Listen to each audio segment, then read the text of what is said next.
Buenas tardes, estamos con la ministra de Asuntos Exteriores, Arantxa González Laya.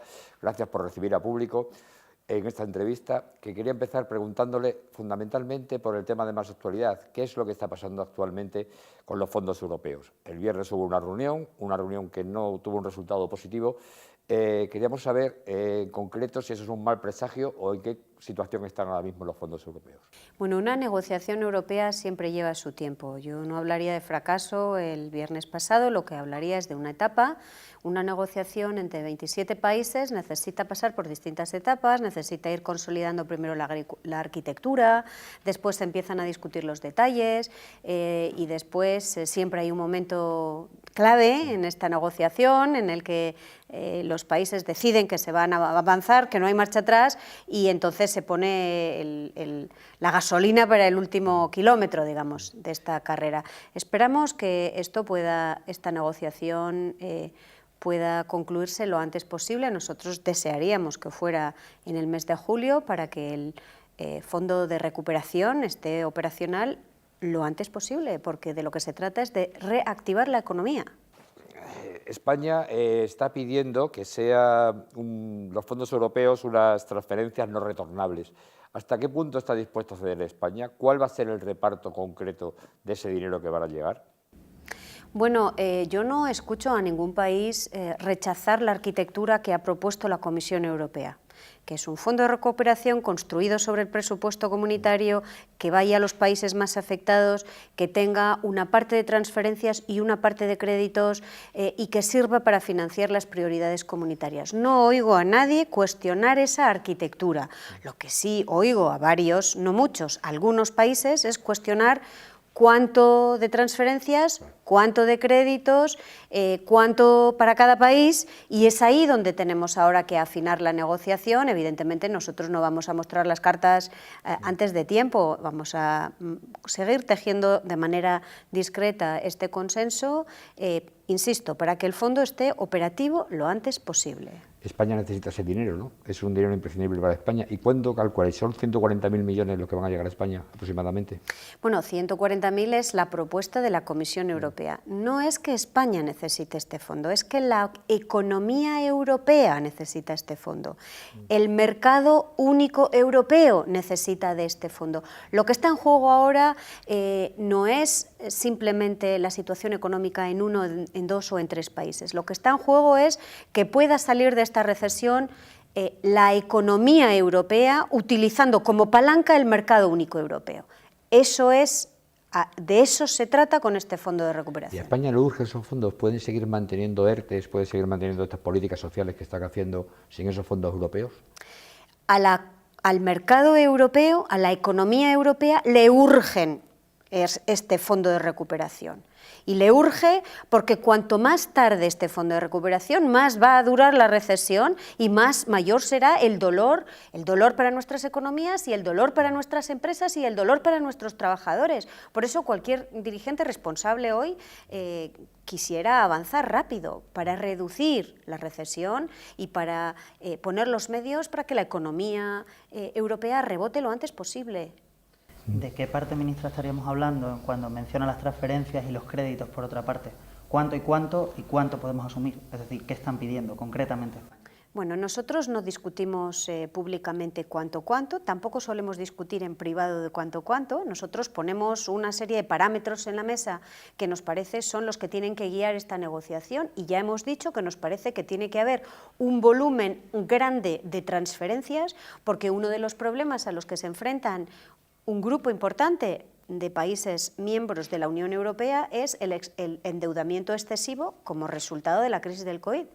Hay algunos países que tenían un poco más de margen fiscal, otros teníamos menos margen fiscal. Y para que todos podamos contribuir a salir de la recesión y para que todos podamos contribuir al mercado único, todos necesitamos mejorar nuestra posición, nuestra situación económica, y por eso una parte importante tiene que ser en forma de transferencias. La clave es cuánto es una parte importante, si son 65, si son 85 o si son 44. Ahí está la negociación. No voy a desvelar mis cartas de negociación antes de entrar en la sala con nuestros colegas europeos. ¿Qué pasa? Imagino que ya lo habrán explorado un poquito, pero bueno, ¿qué pasará con el tema de las condiciones y con los condicionantes de estas ayudas? Se ha hablado mucho de esto, ¿qué es lo que está España dispuesta a asumir? Porque precisamente el Gobierno lo que ha abanderado es que frente a la crisis financiera de 2008 aquí se va a salir sin recetar más austeridad.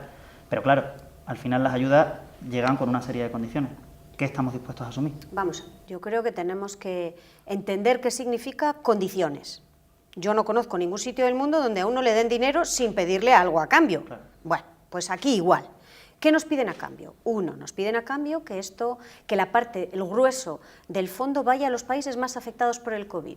Bien, ¿qué otra cosa nos piden? También que el fondo sirva para financiar prioridades comunitarias. La transición ecológica, la descarbonización de las economías, la digitalización de nuestras economías, la cohesión de nuestros territorios, el tratar las desigualdades, el buscar una mayor equidad. Y desde ese punto de vista no tenemos ningún problema. Tercera condición que se pone, que las reformas que se hagan sean objeto de una verificación, de un control, de una observación por parte de los otros Estados miembros de la Unión Europea dentro de un mecanismo que se llama Semestre Europeo, donde todos los países de la Unión Europea nos sometemos al escrutinio del resto de países miembros de la Unión Europea y a las instituciones comunitarias. España no tiene que tener un problema con estas condiciones. Nosotros tenemos que ser conscientes que reformar nuestra economía, descarbonizarla, digitalizarla, garantizar una mayor equidad y no dejar a ningún ciudadano atrás, eso requiere reformas, y esas son las reformas que queremos impulsar y de hecho estamos impulsando ya. Claro, pero hay una parte que son las reformas fiscales y cómo sacar más. Por ponerle un ejemplo, hoy se ha cerrado el documento, a esta hora debe estar presentándose del Partido Socialista de Unidas Podemos en el Congreso sobre la Comisión de Reconstrucción y se ha dejado completamente fuera el impuesto a los ricos que proponía Unidas Podemos. Por ponerle un ejemplo, ¿de dónde sacamos más si no se busca crear un nuevo tipo impositivo? Bueno, la Unión Europea, la Comisión Europea en su propuesta ya explica cómo se puede conseguir más. Ya habla de un impuesto, por ejemplo, sobre las actividades digitales o las transacciones digitales. También se habla de impuestos al carbono. También se habla de toda una serie de impuestos y, de hecho, el programa de gobierno del Partido Socialista y de Unidas Podemos contiene un capítulo sobre fiscalidad. A eso nos vamos a tener. Con luz y taquígrafos es lo que hemos dicho que vamos a hacer y es lo que de hecho estamos haciendo. Hemos leído recientemente en El País, esta misma semana, que la Unión Europea está impulsando un pacto migratorio basado, entre otras cosas, en el blindaje de fronteras y en la expulsión prácticamente inmediata de personas en situación irregular. ¿España está apoyando este pacto? ¿Esto es algún tipo de moneda de cambio precisamente para buscar un punto de acuerdo entre aquellos países que son más reticentes a las ayudas de la Unión Europea? Se lo digo porque he hablado también con Hungría, no sé si hoy, si mal no recuerdo. Sí. No, vamos a ver, una cuestión es el Fondo de Recuperación, otra cuestión es el Pacto Migratorio. Ambos se hacen por los mismos países, pero tienen un contexto y un contenido diferente. Sobre el Pacto de Migraciones, y es interesante que me pregunte por mi discusión con mi homólogo húngaro, hemos hablado de lo que, desde nuestro punto de vista de los dos, tiene que contener este Pacto de Migraciones. Primero, tiene que tener una respuesta clara y contundente contra las redes de tráfico de personas.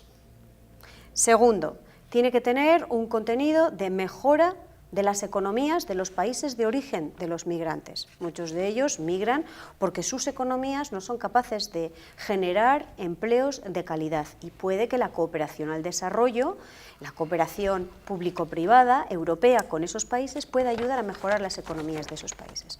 Tiene que tener un tercer componente, que es diferenciar entre refugio, asilo e inmigración, porque los tres tienen una regulación diferente. En algunos existen además compromisos internacionales que España y que Hungría han asumido y por lo tanto debemos respetar.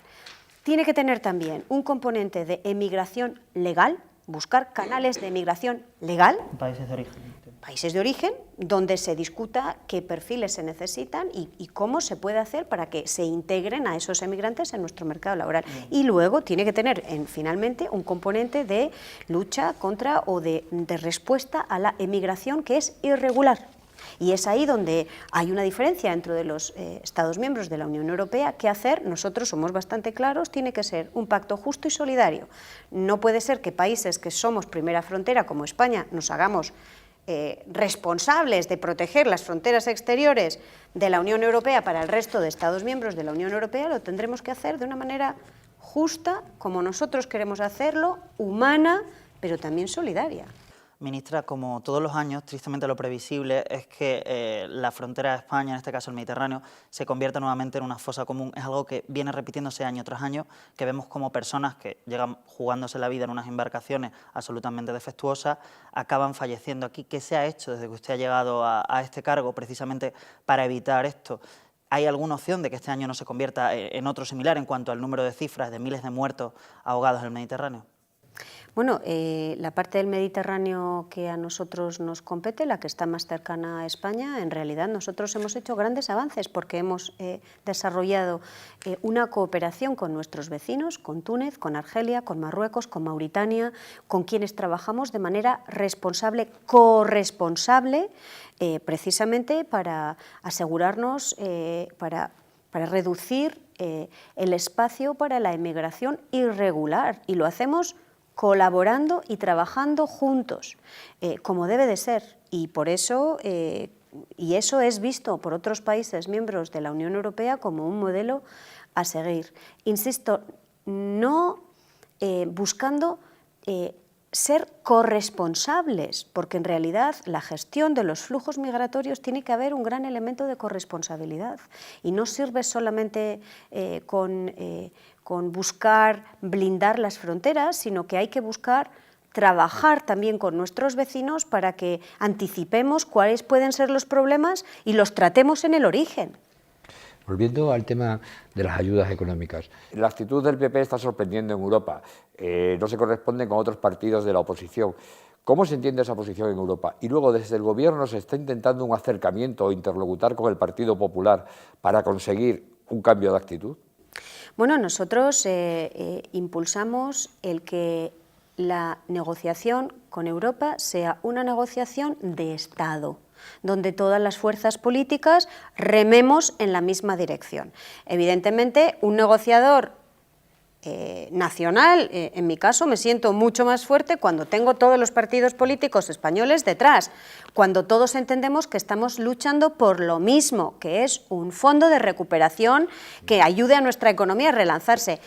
El resultado de esto han sido 2 declaraciones en el Parlamento Europeo suscritas por todos los grupos políticos españoles, excepto Vox, apoyando la postura del Gobierno español. Es cierto que el Partido Popular en estos últimos días ha querido desmarcarse, aunque luego firmó este acuerdo en el Parlamento Europeo la semana pasada. También quiso desmarcarse cuestionando el estado de alarma en España, una cosa un poco curiosa, pero el mensaje que yo siempre transmito cuando hablo con todos mis interlocutores de todos los partidos políticos, porque con todos hablo, es así como uno genera consenso, es la importancia de que todos rememos en la misma dirección. Si no, sería una gran irresponsabilidad hacia nuestros ciudadanos y ciudadanas. Pero no se está consiguiendo. La actitud del Partido Popular, vista esta misma mañana, no se ha conseguido. El Partido Popular sigue en sus 13. ¿Cómo se ve eso en Europa? Bueno, pues en Europa evidentemente nos verán más fuertes si vamos juntos. Yo digo la actitud del Partido Popular, concretamente. No, porque no ocurre en otros países, ¿no? Insisto, nos verán más fuertes si vamos juntos y pensarán que nos pueden dividir y nos pueden debilitar si no vamos juntos. Entonces yo no quiero jugar a eso. Por eso mi mensaje es siempre en positivo. Sentémonos, discutamos, rememos todos en la misma dirección. Me parece que con el proyecto que la Comisión ha puesto sobre la mesa y que es un proyecto que aprueban y que apoyan países como Alemania, donde hay un gobierno de gran coalición entre socialdemócratas y demócratas cristianos, o el de Francia, donde hay un gobierno liberal, me parece que el abanico significa que el grueso de las fuerzas políticas europeas entienden que este es el proyecto a apoyar en estos momentos. Espero que este sea el mensaje que también reciben los partidos políticos en España. Las fronteras de la Unión Europea al exterior abren precisamente en una semana, el 1 de julio. Usted en recientes entrevistas ha pedido criterios epidemiológicos comunes, precisamente porque cuando esas personas llegan a la Unión Europea, posteriormente pueden desplazarse entre todos los países, pues con mucha facilidad. ¿Cómo es posible que a una semana de que se abran esas fronteras todavía no haya unos criterios comunes? ¿Ha habido algún avance en concreto? ¿Se ha apostado por algo? Bueno, se está negociando hoy, se negoció ayer y se sigue negociando mañana para ponernos de acuerdo sobre dónde tenemos que fijar el umbral epidemiológico a partir del cual consideraremos que un país es seguro, entre comillas, por lo tanto podemos ir abriendo el espacio europeo gradualmente hacia esos países, y cuáles son aquellos en los que los datos epidemiológicos todavía indican una prevalencia importante de la pandemia y por lo tanto deberemos ser más cuidadosos en un primer momento. Esto, yo insisto mucho, no es un ejercicio diplomático, de la misma manera que en Europa hemos ido abriendo nuestras fronteras gradualmente a medida que los países nos sentíamos más cómodos porque habíamos controlado la pandemia en nuestro país y entonces sentíamos que no poníamos en riesgo la vida ni de nuestros ciudadanos ni de quienes entraban en el territorio de nuestro país. Queremos hacerlo de la misma manera con países terceros. Lleva tiempo, pues porque algunos países piensan que el umbral puede ser más alto, más tolerante, y otros que piensan que el umbral tiene que ser menos tolerante, más bajo, más estricto, y hay que buscar un punto de equilibrio. Visto este retraso, visto que nos ha cogido el toro, porque a 6 días de apertura de fronteras todavía estamos estudiando estas cuestiones, si la UE debe inmiscuirse más en los planes de todos los 27 de cara a lo que puede venir, de cara a los rebrotes que parece que va a haber desgraciadamente más adelante. Bueno, primero los Estados miembros están negociando de esta apertura de fronteras a países terceros con las instituciones comunitarias y siguiendo las recomendaciones de las instituciones comunitarias. No son dos ejercicios separados, es uno. Segundo, a todos los países se nos ha pedido seguir las recomendaciones comunitarias, tanto en los controles que se hagan en las fronteras a quien entran en el territorio de nuestro país, eso es lo que hace España a través de todos los puntos de entrada por tierra, por mar y por aire, y también se nos ha pedido la construcción de capacidades sanitarias mayores que las que teníamos antes de la pandemia para poder enfrentarnos a un posible rebrote o incluso a una segunda ola. Y eso es lo que hemos hecho en España, esto es lo que han hecho todas las comunidades autónomas y por eso en España estamos preparados. Y el ejemplo de que estamos preparados, siendo como tenemos que ser siempre tremendamente rigurosos, tremendamente cuidadosos y respetuosos de todas las recomendaciones que recibimos, es que en aquellos territorios donde ha habido brotes, como recientemente ha ocurrido en Aragón, se ha dado marcha atrás, se ha aislado, se ha trazado los contactos de las personas, se han aislado a esas personas y se ha dado marcha atrás en esos territorios para garantizar nuevamente que no hubiera un contagio más allá de las personas identificadas. Luego, mientras el problema que vamos a tener es que mientras no exista la vacuna ni el tratamiento, tendremos que ser extremadamente cuidadosos. No podemos aspirar a un riesgo cero, no lo podemos tener, pero sí podemos aspirar a comportarnos de manera responsables, tanto las autoridades como los ciudadanos, que necesitamos inculcar esta idea de responsabilidad ciudadana, como ha sido el caso durante todos los meses en los que los ciudadanos han estado confinados en España, para controlar los posibles rebrotes de COVID. Usted llegó además, sin ser militante del Partido Socialista, de un gobierno de coalición, el primero en la democracia, muy politizado. Comparten con Unidas Podemos, ni más ni menos el gobierno. ¿Cómo son las relaciones con este grupo, con esta formación política? ¿Hay diferencia ideológica considerable entre los miembros del gobierno que pertenecen al PSOE y aquellos de Unidas Podemos? Recordamos, por ejemplo, inmediatamente antes de la pandemia, en febrero, una especie de choque moderado con Nacho Álvarez, secretario de Estado de Derechos Sociales, a cuenta de cómo recibió y en calidad de qué a una dirigente saharaui a la que recibió como ministra. ¿Unidas Podemos se mete en lo que es competencia de exteriores, debate, discute? No hay incompatibilidades, no hay imposibilidad de trabajar. Hay un programa de gobierno que es un programa de gobierno común y hay una gran complicidad para allí donde pueda haber diferencia de opiniones se puedan buscar espacios de consenso, y eso en el Gobierno de España como en todos los gobiernos de coalición que yo conozco. Ese es el método de funcionamiento. es mucho diálogo, mucha complicidad, mucha discusión, para allí donde haya diferencias, como siempre las va a haber en un gobierno compuesto, en un gobierno de coalición, podamos impulsar políticas que son importantes para este gobierno y que están descritas en este programa de gobierno. Claro, la clave está en cuánto distintas son las posiciones, porque en el caso del ministro de Interior, Fernando Grande Marlaska, por ejemplo, Unidas Podemos siempre ha reconocido muchísimas discrepancias. Por contra, en lo que respecta a transición ecológica, más bien las líneas son similares, o también en el caso de igualdad son bastante parecidas, como es en el caso de exteriores. Hay un gobierno. Más allá de la sensibilidad que uno pueda tener, dentro de un gobierno hay sensibilidades diferentes, incluso cuando un gobierno es monocolor, hay sensibilidades diferentes, pero más allá de las sensibilidades de cada uno de los componentes del gobierno, somos un gobierno, un equipo, y por lo tanto, si nos tenemos que decir algo, nos lo decimos en discreto, en privado, pero en público todos jugamos con la misma camiseta. Lo que no sabemos ahora es cuándo va a durar el gobierno. De hecho, su nombre suena como futura dirigente de la Organización Mundial del Comercio. ¿Descarta usted ese puesto? Yo he firmado para una legislatura, así que espero que dure una legislatura. ¿Y le gustaría quedarse? Estoy enormemente comprometida con mi trabajo. Es un gran honor ser la ministra de Asuntos Exteriores, Unión Europea y Cooperación del Reino de España. Imagínase en estas tres categorías todo el trabajo y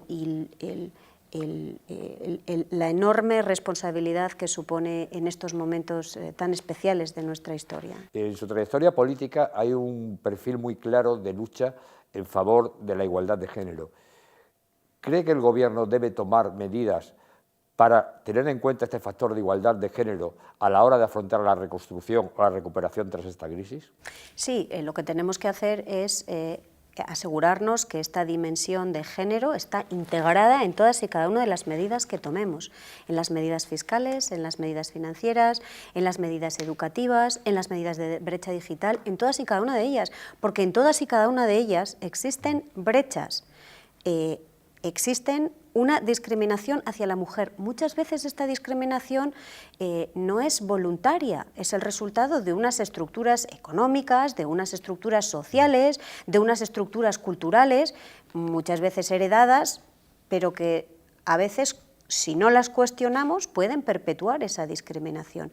Es esa discriminación invisible que existe en muchas de nuestras sociedades, también en la española. Y lo que tenemos que hacer es, con ocasión de una crisis tan grande como la que estamos viviendo ahora, es una buena manera de explicitar esas discriminaciones que existen y tratarlas, como digo, de forma transversal, porque en todas las dimensiones de esta reconstrucción tenemos que asegurarnos que no vamos a dejar a nadie atrás, tampoco a las mujeres, tampoco a las niñas. Pues ministra, muchísimas gracias por haber atendido a público y nada, muchísimo ánimo con las negociaciones que van a venir en Bruselas, que van a ser intensas, van a ser largas y son necesarias. Pues muchísimas gracias a vosotros.